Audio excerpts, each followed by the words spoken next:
There are some people who can fly above the rules and control the show from behind the scenes. They are called oligarchs. Very rich individuals with the capability to influence the politicians of their country. Their entire existence goes against every democratic norm there is, so it can be possible in the United States, right? Wrong. And I will prove it by revealing the precise ways they use their wealth to control our daily existence.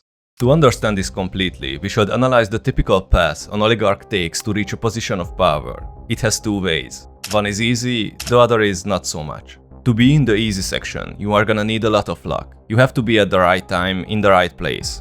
This can mean a good, childhood friendship with someone who becomes a really important politician or the capitalization on an economic transition. A great example for this is the aftermath of the Soviet Union. Previously government-owned businesses started privatizing, and those with enough good friends or large cash reserves took over entire industries in a couple of years. The second way, the hard way, is the polar opposite of what we talked about before. Yes, you need a lot of luck, and knowing some people doesn't hurt, but the second way is all about hard work. Those who chose this path spent decades of their lives slowly absorbing every little corner of their industry to the point where they had real, formidable political power.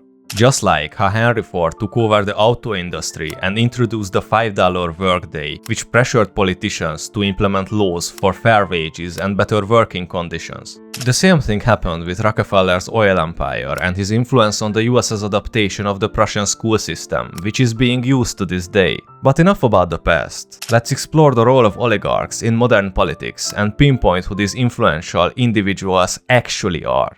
Modern oligarchs don't need to bribe politicians, they use legal ways to assert their dominance, which I've broken down to 5 different categories. The first is campaign financing. Every election cycle, billionaires open their wallets and throw millions of dollars on their favorite candidate whom they may have done a deal with in exchange for their money. They usually donate to super PACs or funnel the money through various non-profit organizations, which allows them to contribute anonymously.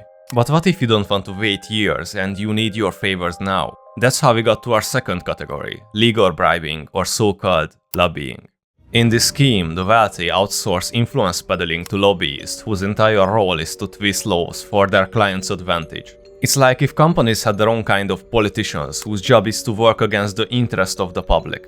Just like when Big Tobacco lobbied to deny the health risk of smoking despite knowing cigarettes caused cancer, or how Purdue Pharma aggressively lobbied to downplay addiction risk while pushing doctors to overprescribe opioids, which resulted in over 500,000 overdoses since 1999. That is a giant public disaster that can ruin a company's reputation. But what if the public was on your side? And that's how we got to media ownership and propaganda. Acquiring major media outlets is a favorite oligarch tactic. It lets them steer public perception by dictating news coverage. The perfect example of this is how Elon Musk's Twitter acquisition helped Donald Trump get elected as president. Under his direction, moderation standards shifted to welcome and promote conservative extremism in ways no other large platform would allow. This move has steered a lot of Americans towards the right, and in my opinion, this was the biggest reason the election turned out the way it did.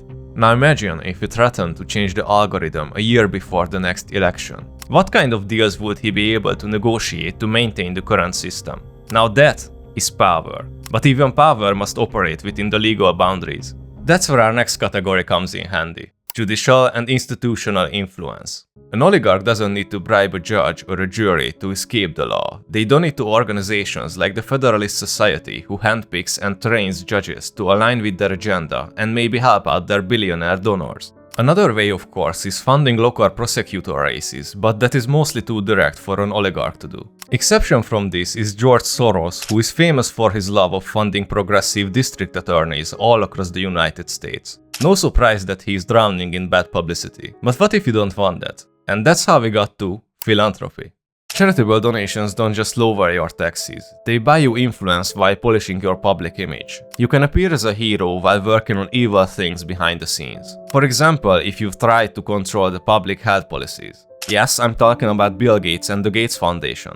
Did you know that his charity is the second largest funder to the World Health Organization? Well, it's no surprise that governments and NGOs often adopt Gates-funded strategies, even when they are a bit controversial. So there you have it. This is how the American oligarchy use their wealth to influence the world. But now that we've got that, who are these people actually?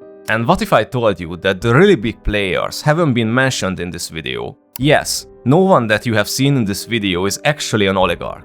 Their money and connections may give them a seat at the table, but they are not the leaders. For example, if you put together the 5 biggest tech companies, their contribution to the GDP would be 3.1%. Not very oligarchy. So if it's not them, then who? It's a bottomless conspiracy pit I'd rather avoid right now, but let's just say the real power lies with the trillion-dollar conglomerates pulling the strings. Let me guys know what you think of this video and if I should try to investigate the topic a little bit deeper. Also subscribe so I can buy a boat.